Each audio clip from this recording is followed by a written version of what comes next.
வணக்கம் sir. Collection ஸ்டாஃபாக நம்ம பிரான்ச்சில் join பண்ணியிருக்கேன் சார். Appointment letter sir. ஓஹோ, ஃபோட்டோ எதாவது கொண்டு வந்திருக்க? சார் இருக்கு சார். எதுக்கு சார் ஃபோட்டோ?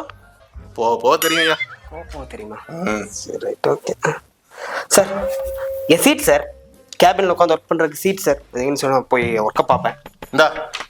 இந்த சீட்டை பிடி. இந்த ஷீட்டா சார்? என்ன சார் இது இன்னும் நேம் லிஸ்ட் மாதிரி இருக்கு? அது நம்ம கிளைண்ட் லிஸ்டியா.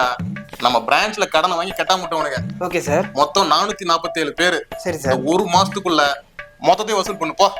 மொத்தத்தையும் ஓகே சார். ஒரு ½ அன் ஹவர்ல கால் பண்ணி பேசிட்டு உங்களுக்கு ரிப்போர்ட்டே இப்போ நான் கொடுத்துட்றேன் சார். ஓஹோ, ஃபோன் பண்ணி பேச எனக்கு தெரியாதா? அட்ரஸை பார்த்து நேரா வீட்டுக்கு போயா? சார் ஒவ்வொருத்தர் வீட்டுக்கு போய் ஒர்க் போகிறேன் சார். கலெக்ஷன் ஸ்டாஃப் வேலை அதானே, எல்லா வீட்டுக்கு நான் போய் பார்க்குறேன் சார். என்னடா அந்த போட்டோ எதுக்கு சார் வாங்குனீங்க? அதை சொல்லவே இல்லை சார். ஓ அதுவா, நீ உள்ள வரும்போது என்ட்ரன்ஸ்ல ஒரு 6 பேர் போட்டோ போட்டு அதுக்கு மாலையும் போட்டுருக்குமே. ஆமாம் சார், பார்த்தேன் சார்.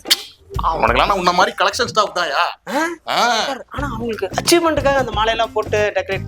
சே இந்த ஒர்க்கோட ப்ரெஷர் தாங்க முடியாம சூசைட் பண்ணிட்டானுங்கய்யா. நாளைக்கு நீ அப்படி ஏதாச்சும் பண்ணி அந்த டைம்ல நான் போட்டோ கலைய முடியாது பாத்துக்க. அதனாலதான் போட்டோ அட்வான்ஸா வாங்கி வச்சேன்.